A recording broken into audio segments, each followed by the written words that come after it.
दिलचस्प वीडियोस के लिए चैनल को सब्सक्राइब कर लें और साथ ही बेल आइकन बटन पर क्लिक कर लें ताकि हर आने वाली वीडियो आपको सबसे पहले मिल सके। एपिसोड 20 पेशकश मेरे कारवां। रब्बी मोशी हेमन चौंके कार्ड्स छुपाकर खेल रहा था, लिहाजा मैंने भी इसे अपने अप्रोच के बारे में कुछ न बताया और ना ही इसे ये एहसास होने दिया कि मैं अपनी सलाहियत के बलबूते पर गुज़िश्ता रात ईस्ट बासेट स्ट्रीट वाले साइनागॉग में जा घुसा था। इसकी मोहब्बत भरे इस्तफसार के जवाब में मैंने जो भी कहा, लोहे लोहे को इसी तरह काटता है। मुझे तुमसे बड़ी शिकायत ये है कि एक तरफ तुम मुझे अपने अजीज समझते हो और दूसरी जानिब तुमने मेरी साथी को मुझसे छुपा कर रखा हुआ है।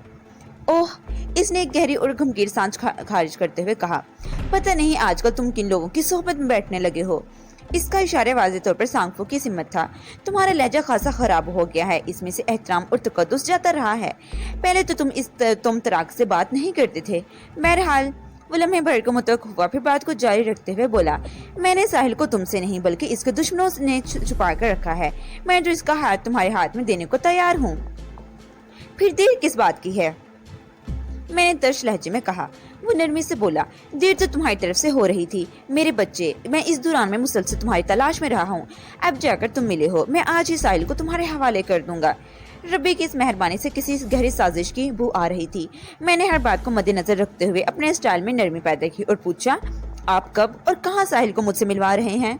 शाबाश मेरे बच्चे, तुम्हारा ताल्लुक अंदाज वापस लौट आया है जिसकी मुझे बेहद खुशी है। वो मुझे खुशफहमी के बांस पर चढ़ाते हुए बोला, मैंने आज रात एक शानदार डिनर तुम दोनों की मुलाकात का बंदोबस्त कर दिया है। मोहतरम रब्बी, आप ये भी बता दें ये डिनर कहाँ होगा? मैंने एहतराम भरे लहजे में पूछा। इसने बताया, मैंने तुम्हारे और साहिल के लिए न्यूयॉर्क के एक महंगे तरीन restaurant Windows of the world में टेबल रिजर्व करवा दी है। क्या तुम्हें इस शानदार रेस्टोरेंट के बारे में मालूमात हैं? मैं विंडोज ऑफ द वर्ल्ड के बारे में कुछ नहीं जानता था, लिहाजा नफी में जवाब दिया तो इसने वजाहत करते हुए कहा, ये रेस्टोरेंट ट्विन टावर्स के 107वें फ्लोर पर बना हुआ है। ट्विन टावर्स में? मैंने हैरत भरे लहजे में कहा, यानी वर्ल्ड ट्रेड सेंटर। इस वक्त तक नाइलैंड वाला वाक़या पेश नहीं आया था और twin towers world trade centre में नहीं बदला था। मेरा मतलब वही है जो तुम समझ रहे हो, मोशे हेमन ने जवाब दिया। तुम दोनों एक तवील अरसे से एक दूसरे से बिछड़े हुए हो, हालात जो भी रहे हों। बहरहाल मुझे तुम्हारे जज्बात के पामाल होने का अफसोस है। नोट कर लो, तुम दोनों के लिए जो टेबल रिजर्व करवाई गई है इसका नंबर 1 और 5 है। वक्त पर पहुंच जाना, कहीं भी वो जारी वक्त इंतजार न करती रह जाए। साहिल ठीक 9 बजे रात टेबल नंबर 105 पर पहुंच जाएगी। और आप? मैंने उलझन ज़दा अंदाज में पूछा। मेरे मोहतरम, क्या आप हमारे साथ नहीं देंगे? जवानों की भीड़ में इस बुढ़े का क्या काम? इसने अजीब से लहजे में कहा। मैंने अदाकारी की जरूरत को मुसल्लम बन जाना और कहा, मुझे आपकी कमी शिद्दत से महसूस होगी मेरे मोहतरम। मजबूरी है, वो ठहरे हुए लहजे में बोला। एक तो मैं रेस्टोरेंट वगैरह में जाता नहीं हूँ, दूसरे मैं इस वक्त अमेरिका में नहीं हूँ। वो सरीहन झूठ बोल रहा था। मैंने लगभग 10 घंटे पहले रब्बी मोशे हेमन को ईस्ट बासेट स्ट्रीट वाले साइनागॉग में देखा था। फिर मैंने सोचा मुमकिन है कि वो वाकई अमेरिका से बाहर चला गया हो। अपने मालूमात और इसके बयान की तस्दीक की खातिर मैंने पूछ लिया, मेरे मोहतरम आप इस वक्त कहाँ हैं? इसराइल में, इसने बताया। रब्बी के जवाब ने इसके झूठ का पोल खोल दिया, लेकिन मैंने इसे महसूस नहीं होने दिया और कहा, ठीक है मोहतरम, आपका सेल नंबर इस मोबाइल सेट के फ़ोन में मौजूद है। मुझे जब ज़रूरत होगी मैं आपसे रब्ता कर लूँगा। बड़ी खुशी से मेरे बच्चे, वो शफकत भरे लहजे में बोला। अच्छा हुआ ये मोबाइल सेट तुम्हारे पास पहुँच गया। ये एक पोस्ट पेड पेंशन है, जितना जी चाहे इस्तेमाल करो, बिलफिक्र ना करना, वो मेरे अकाउंट से अदा होता रहेगा। मैंने इस अनायत खुशदाना पर इसका भरपूर शुक्रिया अदा किया। इसने मुझे और साहिल को ढेरों दुआएं दी और राब्ता मुनक़िता कर दिया। बज़ाहिर सीधी और खरी नजर आने वाली रब्बी की इस टेढ़ी चाल पर मैं गहरी तशवीश में मुब्तला हो गया। इसने मेरी सोच को एक सवालिया निशान पर सूखने के लिए डाल दिया था। अगर किसी चीज़ के आसानी से हासिल होने के आसार पैदा हो जाएं, तो इंसान को यकीन नहीं आता। ये एक अनहोनी सी लगती है। मैं तसव्वुर भी नहीं कर सकता था कि रब्बी इतनी शराफत से साहिल को मेरे हवाले कर देगा। इसके पीछे इसकी यकीनन कोई चालाकी छुपी हुई थी। इसकी अयारी और मक्कारी को मुझसे ज्यादा भला और कौन जान सकता था। इसके बावजूद भी मैंने रिस्क लेते हुए रेस्टोरेंट जाने का फैसला कर लिया। साहिल का मामला ही ऐसा था कि मैं किसी रिस्क के खातिर में ला नहीं सकता था। इस बात की कभी इम्कानात थे कि ये दावत रब्बी ने मुझे घेरने के लिए दी थी। वो इतना सीधा नहीं था कि इस एहतमाम के साथ मुझे साहिल से मिलवा देता। बहरहाल एक चालबाज को किसी चालबाजी से ही शिकस्त दी जा सकती थी। मुझे हर सूरत रेस्टोरेंट पहुंचना था और मजबूत प्लानिंग के साथ पहुंचना था।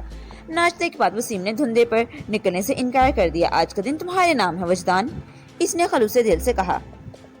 मैं न्यूयॉर्क में टैक्सी चलाने वालों के मसाइल से बखूबी आगाह था। एक दिन अगर इनका भारत रुक जाता तो अच्छा बड़ा नुकसान हो जाता था। मैंने इसके इशारे से मुतासिर होते हुए कहा, मैं तुम्हारे जज्बात को महसूस कर रहा हूँ वसीम, तुम खामखा अपना नुकसान क्यों करते हो? तुम हस्बे मामूल अपने काम पर निकलो। ये नहीं हो सकता, वो कतिल से बोला। एक दिन मेडिलियन खड़ी रहेगी तो कोई कयामत नहीं आ जाएगी। आज तो वैसे भी छुट्टी का दिन है, तो ऐसे ही सही। जब वो अपने इरादे से बाज न आया तो मैंने इसे अपने साथ लेकर विंग हॉन्ग के पास पहुंच गया। वसीम की कैब को हमने एहतियातन शुगर हिल में छोड़ दिया था। मैं टैक्सी के सिर्फ साइमन ही आगाह था और वो दरगाह हार्लम में अब्दी सकूनत इख्तियार कर चुका था। बहरहाल कम अज कम एक दिन की एहतियात तो जरूरी थी। वसीम ने इस दिन टैक्सी ना निकालने का फैसला करके अक्लमंदी का सबूत दिया था। हम एक टैक्सी पकड़कर विंग हॉन्ग के घर पहुंच गए। रस्मी अलाइक सिलाइक के बाद ही मोंग मुझे एक अलग कमरे में ले गया। इसका अंदाज किसी बड़ी गड़बड़ की निशानदेही कर रहा था। मैं समझा शायद शबी वाले मामले में कोई पेचीदगी पैदा हो गई है। तन्हाई में से आते ही मैंने सवाल दाग किया, मिस्टर हिंग, तुमने शबी की चोरी से मुतालिक रिपोर्ट दर्ज करा दी? इसने पास बात में सर हिला दिया और बोला, सब निमट गया, वो कोई मसला नहीं है। फिर क्या मसला है? तुम इस कदर परेशान क्यों दिखाई दे रहे हो? इसने मुतजब्ब नजर से मुझे देखा और तामिल करते हुए बोला, तुम्हारे लिए एक बुरी खबर है। मैं समझा शायद वो राकेल के बारे में कोई इंकिशाफ करने वाला है। वैसे मैंने अभी तक इसे राकेल की मौत के बारे में कुछ नहीं बताया था, इसका मौका ही नहीं मिल सका था। कैसी बुरी खबर? मैंने चौंक कर इसे देखा। वो बोझल आवाज में बोला, सांगफू गुजर गए। मेरे ज़हन को एक झटका लगा और मैंने तेज आवाज में दरियाफ्त किया, कब? आज सुबह ही तो मेरी इनसे बात हुई है, लगभग 5 बजे। अभी थोड़ी देर पहले सेटल से चाउलियान का फोन आया था। मिस्टर हिंग ने बताया, सांगफू की मौत आज सुबह 6 बजे वाक़या हुई है। ओह, मैं एक थकी हुई सांस खारिज करके रह गया। चाउलियान वही मेकअप एक्सपर्ट था जिसने मुझे मुफीद टिप्स दी थी। हिंग ने कहा, मैं सेटल जाने का इरादा कर रहा था, लेकिन चौलियान ने वाज़ेह अल्फाज में मुझे मना कर दिया। इसने बताया है, मोहतरम सांगफू ने आखिरी लम्हात में हिदायत की थी कि सेटल में भीड़ लगाने की जरूरत नहीं, सब काम अपनी जगह पर जारी रहेंगे, हत्या के डॉक्टर मोंगफो को भी वापस आने से रोक दिया गया है। मैंने चौंक कर दंग हिंग को देखा। तुम डॉक्टर मोंगफो फोशे और इसके मिशन से वाकिफ हो? इसने बड़े रसान से इस बात में सर हिलाया और कहा, मैं तो तुम्हारे बारे में अभी जानने लगा हूँ। गुज़िश्ता रात मोहतरम सांगफू ने मुझसे रब्ता करके तुम दोनों के लिए खुसूसी हिदायत जारी की थी और ये भी बता दिया था कि डिसल्वा और गार्शिया के भेस में तुम लोग वजदान और राकेल हो। मुझे हर मुमकिन और हर सूरत तुम्हारी मदद करना है। तुम सांगफू के किसी नहायत ही अहम मिशन पर हो। एक लम्हे को रोककर इसने इजाफा करते हुए बताया, मोहतरम सांगफू तुम दोनों के लिए यहाँ आसानियाँ चाहते थे। मैंने अपने तौर पर सोचा है तुम्हारे तमाम क्रेडिट कार्ड्स भी स्मार्ट कार्ड में तब्दील करवा दूँ। स्मार्ट कार्ड को तुम अपना बटवा समझ लो, इससे एक कार्ड के जरिए तुम अपने तमाम पिन कोड्स को इस्तेमाल कर सकोगे। मैंने सरे दस्त इसे क्रेडिट कार्ड्स के बारे में कुछ न बताया और खामोश रहकर मैं गहरी सोच में डूब गया। हिंग की बात ने अंदाजा हुआ सांगफू को अपनी रुखसती का यकीन हो गया था, इसलिए इसने हिंग को हमारी हकीकत से आगाह कर दिया था। वैसे तो मुझसे भी बड़े इंकशाफ अल्फाज में कह चुका था कि वो जिंदगी का सफर पूरा कर चुका है, पता नहीं ये कब ये चिराग बुझ जाए। इसने अपने दूसरे जन्म में मुझसे तिब्बत में मिलने की पेशगोई भी की थी। मुझे सांगफू नामी 4 साल के खूबसूरत बच्चे के रूप में मिलेगा और ये दावा भी किया था कि मैं इसे देखते ही पहचान लूंगा। इस वक्त मैंने सांगफू की बात पर ज्यादा तवज्जो ना दी कि आवागोन जैसे नजरिए पर यकीन नहीं रखता हूँ। बहरहाल अगर वाकई मैं तिब्बत जाता और सांगफू की पेशगोई 100% दुरुस्त साबित होती तो मैं बुद्ध और हिंदू मत के इस नजरिए पर संजीदगी से गौर करता कि फना और बका, तख्लीक और तरदीद का कौन सा शोबा है। क्या ये इंसानी लाशौर की मुंतकली का कोई अफाकी खेल है? जैसे एक मोबाइल फोन की बैटरी अगर इसी कंपनी के दूसरे मोबाइल सेट में लगा दी जाए तो इसके अंदर जान आ जाती है। आजकल तो माइक्रोचिप और GSM का दौर है। बैटरी वाले मिसाल तो ज्यादा तफसील से समझने के लिए हम सिम की कारकर्दगी पर गौर कर सकते हैं। इस नन्हे से कार्ड के सिलसिले में एक तो ही कंपनी को मोबाइल सेट होना जरूरी नहीं।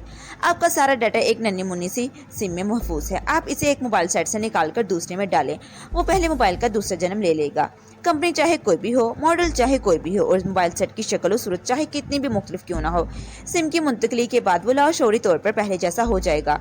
कुदरत के खेल निराले हैं। क्या अजब कि वो किसी गुजरे हुए इंसान के लाशौर को एक सिम के मानित आने वाले किसी इंसान के अंदर मुंतकिल कर देती हो। कुदरत के खेल को समझना आसान काम नहीं, इसलिए इंसान अपनी अकल फहम के मुताबिक इसके खेल को कोई भी नाम दे देता है।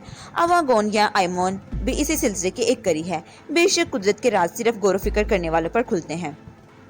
चंद लम्हा तक हम दोनों खामोश बैठे रहे। फिर मैंने हिंग को राकेल के बारे में बताया तो मुतसाफना अंदाज में इसने भी वही तबसरा किया जो इससे पहले सांगफू कर चुका था। इस दिन में राकेल की सांसें पूरी हो चुकी थी। मैं अपने तौर पर ये फैसला कर चुका था कि रेस्टोरेंट में ज़रूर जाऊंगा और इस तरह जाऊंगा कि रब्बी या इसके आदमियों की नज़र में ना आऊं। मैं वसीम को फ्रंट पर रखना चाहता था। मैं वसीम को वजदान की हैसियत से टेबल नंबर O5 की जानिब बढ़ाता और खुद किसी दूसरी मेज़ पर मौजूद रहता। वसीम से अलग रहते हुए भी इसके माहौल का हिस्सा बनकर मेज़ नंबर 105 पर पहुंच जाता। वैसे साहिल की तस्दीक के लिए मैं बराह रास्त भी इस मेज़ तक रसाई हासिल कर सकता था। मुझे साहिल तक कैसे पेशकदमी करना है, इसका फैसला रेस्टोरेंट में पहुंचने के बाद ही किया जा सकता था। फौरी तौर पर मुझे इस होटल में पहुंचने का बंदोबस्त करना था। मैंने हिंग से इस सिलसिले में बात की तो इसने बताया, विंडोज ऑफ द वर्ल्ड में आम लोग सिर्फ डिनर ही कर सकते हैं और इसके लिए भी पहले से मेज़ बुक करवाना होती है। ब्रेकफास्ट और लंच की इजाज़त सिर्फ मेहमानों को और वर्ल्ड ट्रेड सेंटर क्लब के मेंबरान को हासिल है। बहरहाल वो एक लम्हे बरकत मुतवक्किफ हुआ, फिर सिलसिला इकराम को जारी रखते हुए बोला, ये कोई मसला नहीं, मैं अभी फ़ोन कर देता हूँ, तुम्हारे लिए मेज़ बुक हो जाएगी। वैसे इस रेस्टोरेंट के किचन में मेरा एक दोस्त माइकल लोमाना को भी काम करता है। वो इस रेस्टोरेंट का एक नहायत ही अहम शेफ़ है। बात खत्म करते ही हिंग मेरी फरमाइश प्राउंड ऑफ दी वर्ल्ड के नाम नंबर डायल करने लगा। मैं फ़ोन डायल पर हरकत करती हुई इसकी उंगली को तवज्जो से देखता रहा और रेस्टोरेंट का फ़ोन नंबर 524700 अपने ज़हन में महफूज कर लिया। दूसरे जाने बात करने के बाद इसने मुझे खबर दी कि मेरे लिए नॉर्थ व्यू की टेबल नंबर 109 बुक हो गई थी।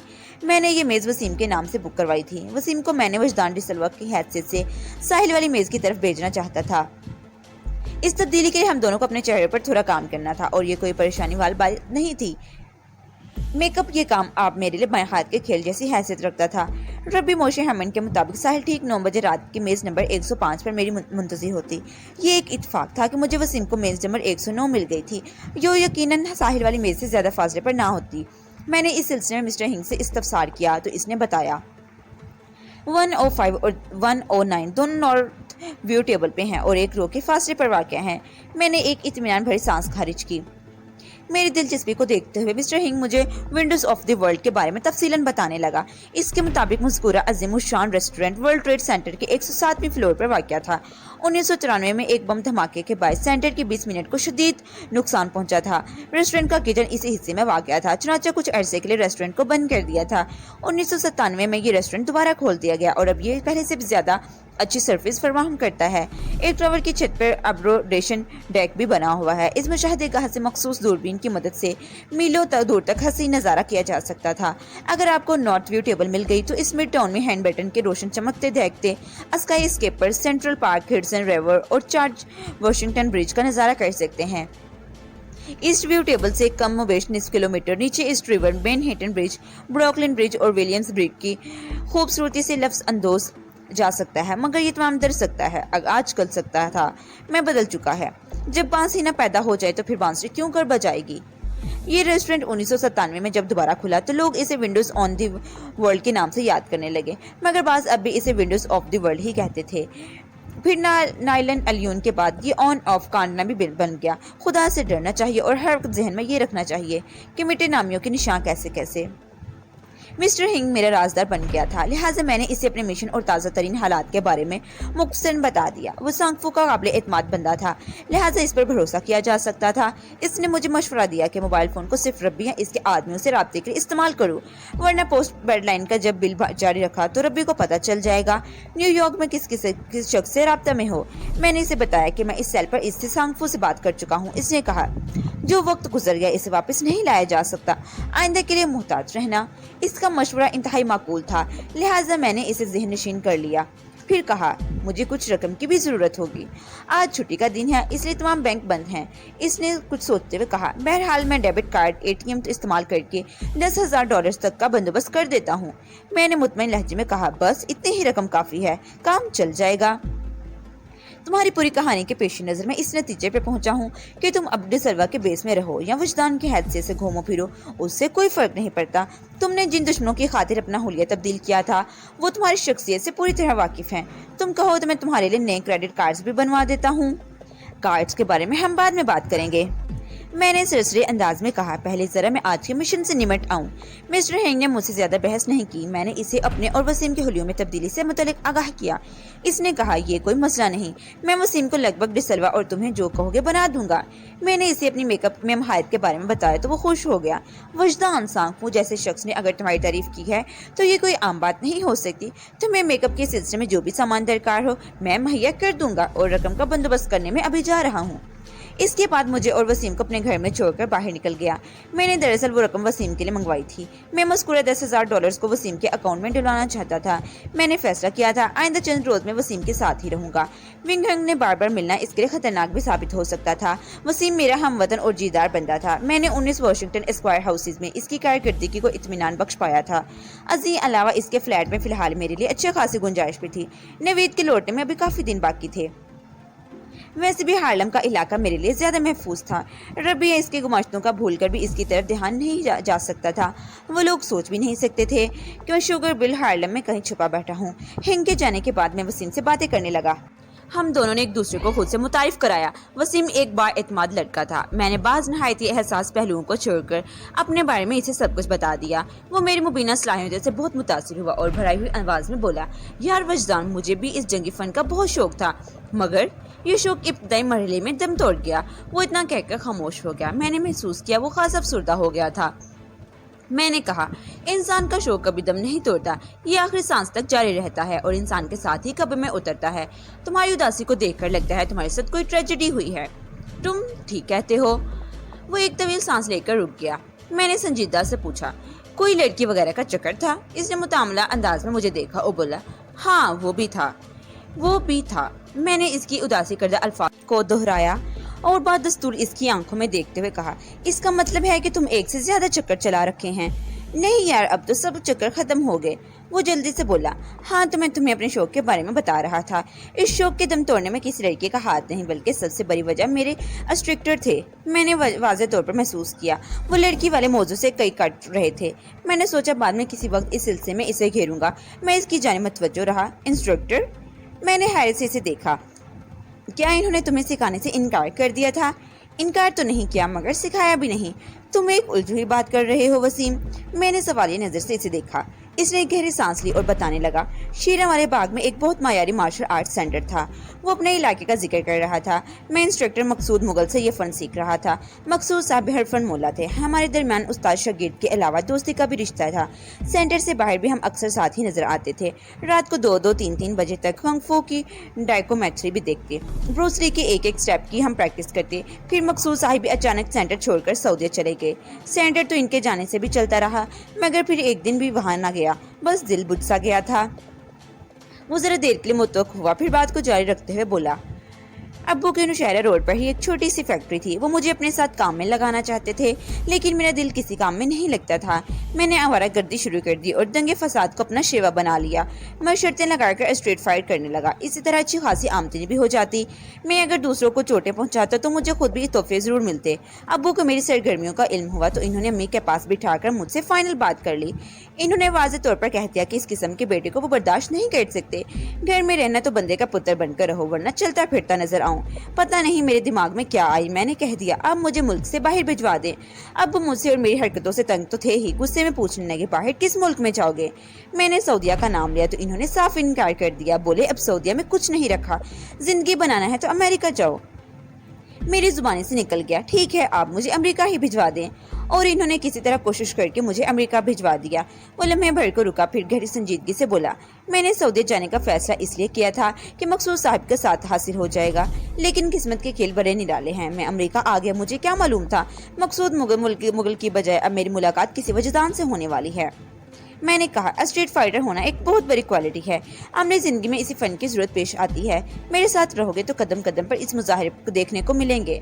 मैं नहीं जानता तुम्हें क्या सिखा पाऊंगा, लेकिन ये जरूर है अगर तुम चाहो तो बहुत कुछ सीख सकती हो। तुमने बहुत गहरी बात कर दी है। अच्छा, क्या वाकई? वो मानीखेज अंदाज में मुस्कुराते हुए इस बात में सर हिलाने लगा। आइंदा आधे घंटे में मैंने वसीम को रात वाले मिशन से आगाह किया। इसने पूरी तवज्जो से मेरी बात सुनी। इस दौरान मैं इसके चेहरे के तासरात में सनसनी सी दौड़ती रही। जो शख्स लड़ाई भाई का माहिर हो, इस किस्म के असाइनमेंट इसके अंदर एक करंट सा दौड़ा देते हैं। अपने बात के इख्तिताम पर मैंने कहा, हमारा ये मेज़बान कुछ रकम लेकर वापस आने वाला है। मेरी ख्वाहिश है वो रकम तुम अपने अकाउंट में जमा करवा लो। तुम्हारे डेबिट और क्रेडिट कार्ड्स भी इस वादा के हो रहे हैं। Waseem visa, MSX, American Express और एक्सिस मास्टर्स कार्ड इस्तेमाल कर रहा था। इसके अलावा वो इसके पास डेबिट कार्ड ATM भी था। मैंने अपने इस्तेफादा करने वाली बात दानिस्ता कही थी, ताहम इसके पास इनकार या हिचकिचाहट की कोई गुंजाइश न रही। मेरा ये हरबा कामयाब रहा और बिला चुन चरास इसकी बात मान ली। लंच हमने विंग होंग के साथ किया और हल्की फुल्की शॉपिंग के लिए वसीम के साथ बाहर निकल गया। वो छुट्टी का दिन था, ताहम इक्का दुक्का मॉल और डिपार्टमेंट रेंटल स्टोर खुले थे। 3 बजे हम वाकिस विंग होंग की रिहाइशगाह वाक़या मूड स्ट्रीट पर पहुंच गए। चाइना टाउन में मूड स्ट्रीट की बड़ी अहमियत है। एक तो बुद्ध इबादतगाह इसी स्ट्रीट पर वाक़या है, दूसरे चाइनीज हैप्पी न्यू ईयर के मौका पर यहाँ सबसे ज्यादा रौनक देखने को मिलती है। मोट, ब्यार्ड और पैल स्ट्रीट्स को दुल्हन की तरह सजाया जाता है। आग की शोभा बरी और ड्रैगन डांस इस सिलसिले की अहम कड़ियां हैं। मोट स्ट्रीट के हंगामे बहुत ही वलवल अंगेज और महफूजकुन होते हैं। एक अंदाजे के मुताबिक चाइना टाउन में लगभग 3 लाख चीनी आबाद है। इस इलाके में दाखिल होने के बाद यूं महसूस होता है चीन में कदम रख दिया हो। चीनी कैलेंडर के मुताबिक नया साल 19 जनवरी के बाद पड़ने वाले पहले मुकम्मल चांद से शुरू होता है। चीनी कैलेंडर शमसी और कमरी गर्दिशों के निचोड़ से तैयार किया गया है। इस हिसाब से इन लोगों का नया साल अमूमन जनवरी या फरवरी का किसी तारीख से शुरू होता है। इन दिनों में हैप्पी न्यू ईयर तैयारियां जरूर शोर से जारी थी। इस साल ये त्यौहार फरवरी में मनाया जाने वाला था। विंड्स ऑफ द वर्ल्ड की तरफ रवानगी में अभी देर थी। मैंने थोड़े आराम को तरजीह दी। अगर 6 बजे तक एक मुख्तसर मगर गहरी नींद ले ली जाती तो ज़्यादा मुस्तैदी के साथ मैं अपने मिशन को सर कर सकता था। हमारी तैयारी के लिए 1 घंटा काफ़ी था। हम हिंग की रिहाइशगाह पर 2 अलग कमरों में घुस गए। मैंने खुद को नींद की बाहों में देने से कबल थोड़ी सी तसव्वुराती आवारा गर्दी को जरूरी समझा और आंखें बंद करके बिस्तर पर दराज हो गया। इधर ज़ाहिरा आंखें बंद हुई, इधर बातनी आंख का शटर खुल गया। मैं थर्ड आई के तफील साहिल के पास पहुंच गया था। साहिल के माहौल में कोई तब्दीली वाक़ई नहीं हुई थी। मैंने लगभग 12 घंटे पहले इसे जिस बेडरूम में देखा था वो इस वक्त भी वही मौजूद थी। फर्क सिर्फ इतना था कि सुबह के 3 बजे वो गहरी नींद में थी और अब दोपहर 3 बजे वो पूरी तरह बेदार थी। मैं बड़े इन्हमाक से इसका जायजा लेने लगा। वो बिस्तर पर छत को देख रही थी। इस बेडरूम की एक एक शय को मैंने जहन में कुंदा कर लिया था। अगर मुझे मालूम हो जाता कि वो कमरा किस इमारत में वाक़ है तो मैं किसी गाइडर मिसाइल के मानद अपना रास्ता बनाते हुए साहिल तक पहुंच जाता। लेकिन अफसोस कि फिलहाल मुझे यह मालूम हाल हासिल नहीं हो सकती थी। तकदीर और तदबीर की जंग इंसान को बुरा रुलाती है। मगर तदबीर लोगों के साथ तकदीर सबसे ज्यादा अंगेलियां खेलती है और इन्हें कदम कदम पर बेबसी के एहसास से दोचार करके ये बावर कराती है कि तुम्हारी तदबीर को पलक झपकने में मिलामेट किया जा सकता है। लेकिन तदबीर करने वाले हौसला नहीं हारते। वो अपने तगदो को जारी रखते हैं और बिलाखिर एक रोज अपनी किसी तदबीर के मकासद हासिल करने में कामयाब हो जाते हैं। इस वक्त साहिल मुझे बहुत प्यारी लगी। इसे पहली मर्तबा देखने के बाद इसे अभी तक कोई लम्हा ऐसा नहीं गुजरा था कि वो मुझे प्यारी ना लगी हो, लेकिन वो मेरी दस्तरस में थी। अब पहुंच से दूर हो गई थी। जिस शय का हसूल मुश्किल हो जाए वो ज्यादा पुरकशिश हो जाती है। हालात के स्तम ज़रीफ़ी ने एक तवील अरसे से साहिल को मुझसे जुदा रखा था। वक्त के साथ साथ जुदा करने वाले हाथ बदलते रहे, लेकिन मेरी तकलीफ में कमी नहीं आई। दर्द जुदाई और करबे फिराक बढ़ता गया। चौधरी नवाजिश अली 2 टके का गुंडा था। साहिल जब तक इसकी तहवीम में रही वो मेरी नज़र से ओझली भी रही। फिर शुएब गोरी वेलन बनकर सामने आया। मैं तो ये जान दिया गया था गोरी यहूदी लाबी का आला कार रहा है और इनके लिए मुफाद पाकिस्तान खुसूसन कराची में काम कर रहा है। लेकिन मुझे ये मालूम नहीं था वो साहिल को पकड़कर यहूदियों अपने खुद मुंतखब करदा बापों के हवाले करना चाहता था और अब ये बराह रास्त यहूदी लाबी से मेरी ठन गई थी। रब्बी मोशे हैमन किसी मामूली शख्स का नाम नहीं था। मैं इस गैर मामूली शख्स के हसार को तोड़कर इस पर साबित कर चुका था कि वो भी मुझे कोई चलता फिरता नौजवान ना समझे। मैं इसके लिए लोहे का चुना साबित होऊंगा। मोशे हैमन नहायत ही मोहतात और ज़िर्क शख्स था। वो मुझे खेलने के लिए दोस्ती और मोहब्बत का मंतर पड़ रहा था। वो बड़ी शफकत और बुजुर्गी से मुझे अपने हाथ के नीचे लाने की तगो-दो में था। ये तो आने वाला वक्त ही बता सकता था मैं इसके साये में आता हूँ या फिर सायाबान ही कुछ छेड़ फाड़ कर रख देता हूँ। मुझे रब्बी के वादे का इतबार नहीं था, लेकिन फिर भी मैं इसकी दावत पर रेस्टोरेंट जाने वाला था। अगर ये धोखा ही था तो फिर मुझे रब्बी की तरफ से ये आखिरी धोखा भी खाना ही था, ताकि जिंदगी में जब कोई भी हमारा सामना हो तो मैं इसकी आंखों में आंखें डालकर घूर सकूं और निगाहों की जुबान में इसे कह सकूं, मेरा नाम वजदान है। मैं छोटू को इस घर तक पहुंचा कर आता हूँ और इस तरह पहुंचा कर आता हूँ कि वो खुद भी अपनी नज़र में गिर जाता है। मैंने महसूस किया मैं रब्बी के बारे में सोचते हुए खास तलख हो रहा था। मैंने इसके ख्याल को जहन से झटका और अपने साहिल को देखने लगा। मैं काफ़ी देर तक इस इंतज़ार में रहा कि वो बिस्तर से उठकर चले और चलकर कमरे से बाहर निकले या फिर इसको देखने के लिए कोई कमरे के अंदर दाखिल होता कि मेरी सरगर्मी की राह खुले, लेकिन मेरी ख्वाहिश पूरी ना हुई। मैं इस सोच के साथ साथ साहिल के माहौल से निकल आया कि रात 9 बजे विंड्स ऑफ द वर्ल्ड में इससे मुलाकात होने वाली है। वैसे एक बात का मुझे इत्मीनान था कि वो ये साहिल की सेहत और तबीयत मुझे पहले से काफ़ी बेहतर महसूस हो रही थी। गौर या रब्बी इसका खासा ख्याल रख रहा था। मैं थोड़ी देर तक चुपचाप लेटा रहा, फिर रब्बी की चुटकी लेने के लिए तीसरी आंख को जहमत दी। गुज़िश्ता से पेवस्ता इस बार मुझे नाकामयाबी का सामना हुआ। दूसरी कोशिश के तौर पर मैंने बर्नाल्डो की जानिब छलांग लगाई। इस मरतबा भी मैं अपने हदफ हासिल न कर सका। तीसरी ट्राई में मैंने इस आफत ज़ादे पर मारी जो रब्बी के किसी चमत्कार के तोफैल कराची से न्यूयॉर्क पहुंचा था। मैंने बर्नाल्डो के दोस्त इसे एस्ट बासठ स्ट्रीट वाले साइनागॉग में देखा था। वो बराह रास्त मेरी रसाई में नहीं था। अज़ां बाद रब्बी ने लियो को भी किसी ऐसे अमल से गुजारा कि वो भी मेरी पहुंच में ना रहा। इस दफ़ा भी इस नकली वजदान का सुराग ना पा सका। बर्नाल्डो और नकली वजदान रब्बी के सीधे असर था। पता नहीं वो इन्हें किस मकसद के लिए इस्तेमाल करना चाहता था। मैं सहमक्खी में नाकामयाब होकर वापस लौट आया। मैंने गुज़िश्ता रात 8 बजे साइनागॉग में लियो के दोस्त से रब्बी को देखा था। फिर 14 घंटे बाद आज सुबह 2 बजे सेल पर मेरी इससे बात हुई और इसने बताया कि वो इसराइल में है। मैं नहीं जानता था अमेरिका से 14 घंटे में इसराइल पहुंचा जा सकता था या नहीं। रब्बी की मक्कारी मुझ पर खुल चुकी थी और वो मेरी निगाह में एक नाकाबिल एतबार शख्स ठहर चुका था। लिहाजा मैंने इसराइल में होने या ना होने के बारे में वसूख से कुछ नहीं कह सकता था। और अब इन तीनों को देखने कमोबेश 19 घंटे बीत गए थे। मुझे एक शरारत सूझी। मैंने सेल से लियो को कॉल ली। लियो का सेल नंबर मेरे मोबाइल में मौजूद था। वो मेरे तस्वुर में नहीं आ रहा था, लेकिन इस वास्ते से मैंने इस बात कर सकता था। मेरी ये कोशिश भी नाकाम ही रही। बर्नाल्डो का सेल ऑफ था। इस बात की कोई गारंटी नहीं थी कि मज़कूरा सेल अब इसके इस्तेमाल में था या नहीं। रब्बी की पूरी स्टार सरगर्मियों से तो यही जवाब आता था, नहीं। मैंने अपने दिमाग को हिदायत दी कि शाम 6 बजे तक नहायत ही पुरसुकून मीठी और गहरी नींद सोऊंगा, लेकिन इस दौरान में अगर इस अकामत गाह पर कोई गैर मामूली वाक़या पेश आने के आसार उभरे तो इस वक्त मुकर्रर से पहले ही मेरी आंख खुल जाएगी। इस हिदायत की तकमील के चंद सेकंड बाद मैं नींद की गद्दाज बाहों की रेशमी झलके में सो गया। इस शिकंजे से असीरी और रहाई का इम्तिज़ाज झलकता था। ठीक 8 बजे हम चाइना टाउन से निकल आए। मैं वसीम के साथ येलो मेडिलियन की उकबिन शिस्त पर मुराजमान था। मेरी और वसीम के कद आकाट में ज़्यादा फर्क नहीं था। वसीम के चेहरे पर हल्का फुल्का मेकअप फेर के इसी डिसल्वा के बेस में या फिर किसी और ही रंग में, और ये आज़ादी मेरे हक में जाती थी। मैंने वसीम को डिसल्वा से करीब तर करने की कोशिश की थी। रब्बी ने ऐसी कोई शर्त नहीं लगाई थी कि मुझे वजदान के रूप में वहाँ पहुँचना है या डिसल्वा के तौर पर टेबल नंबर 105 पर पहुँचना था। मैं खुद टेबल नंबर 109 पर रहकर इधर का जायजा लेने का इरादा रखता था। मैंने अपने हुलियों में कुछ इस नोयत की तब्दीली की थी कि मैं वजदान रहा था और ना ही डिसल्वा। बहरहाल मेरा नाम वसीम था। रब्बी अगर मुझे छानना चाहता तो इसके लिए इतना ही काफ़ी था कि टेबल नंबर 1 और 5 वाले बंदे पर हाथ डाल देता। प्रोग्राम के मुताबिक वजदान को यानी मुझे इस तक मेज़ तक पहुंचना था। सफ़र के दौरान में हमारी बातचीत जारी रही। ड्राइवर हमारी गुफ्तगू एक लफ्ज़ नहीं सुन सकता था क्योंकि दोनों पार्टियों के बीच शीशे की दीवार हाल थी। टैक्सी डिपार्टमेंट का ये इंतज़ाम काबिल तारीफ था। हम लेथम स्क्वायर पर पहुंचे। पार्क न्यूयॉर्क पर सफ़र करते हुए पीस यूनिवर्सिटी के करीब से गुजरे और सेंट पॉल चैपल से येलो कैप फ्लेटन स्ट्रीट में दाखिल हो गए। मस्कुरा स्ट्रीट आगे जाकर चर्च स्ट्रीट से मिल गई। वर्ल्ड ट्रेड सेंटर दर हकीकत 4 स्ट्रीट्स के अंदर बंद था। ट्रेन टॉर्रेंट्स ने अच्छी खासी जगह घेर रखी थी। लोकेशन के एतबार से नॉर्थ टावर बिल्डिंग और south tower building church street पर लिबर्टी स्ट्रीट और विजिया स्ट्रीट के दरमियान उस्तादा थी। वेस्ट स्ट्रीट में थी। शीशे और फलाद से बने इस 110 मंजिला सेंटर में 50,000 से ज़्यादा अफराद काम करते थे। चर्च स्ट्रीट के आगाज पर हमने येलो कैब को छोड़ दिया और एक शानदार काफ़ी हाउस में आ बैठे। इस वक्त रात के 8:25 हुए थे। मैं चंद मिनट यहाँ रुककर आइंदा के लिए अलाहा अमल तरतीब देना चाहता था। काफ़ी हाउस के अंदर सुकून ही सुकून था। सोच विचार के लिए यह खास साजगार माहौल था। हमने काफ़ी का ऑर्डर दिया और वसीम को चंद लम्हात तक खामोश रहने का इशारा करके मैंने आंखें बंद कर ली। 9 बजने में सिर्फ 35 मिनट बाकी थे। मैं कोई कदम उठाने से कबल साहिल की ताज़ा तरीन पोजीशन के बारे में जानना चाहता था। मैं आज विंडोज़ ऑफ द वर्ल्ड में जिस हस्ती के साथ डिनर करने वाला था, इसकी खबर यही बहुत ज़रूरी थी। मैंने इस हस्ती के इन मिनट खालो खत को तीसरी आंख के सामने उभारा। दूसरे ही लम्हे मैंने साहिल से जागा और ये देखकर मेरी हैरत की इंतहा न रही कि साहिल हनूज इसी बेडरूम में बिस्तर पर खामोश लेटी थी। बेडरूम में इसके सवाल पर कोई मौजूद नहीं था और साहिल इस वक्त जाग रही थी।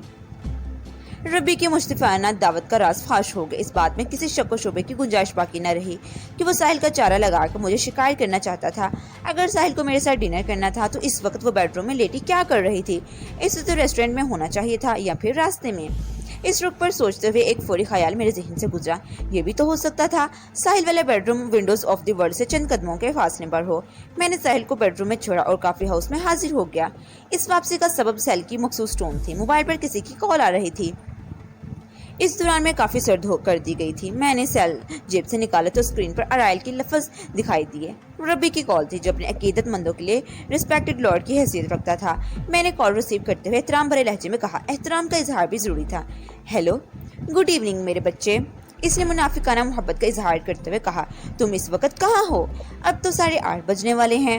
میں نے اس کی مکاری کو فوراً گرفت میں لے لیا۔ محترم ربی، آپ تو اس وقت اسرائیل میں ہیں، کیا وہاں بھی 8:30 بجنے والے ہیں؟ ایپیسوڈ 20 کا اختتام یہیں پر ہوتا ہے۔ ایپیسوڈ 21 دیکھنے کے لیے آگے سماعت فرمائیں۔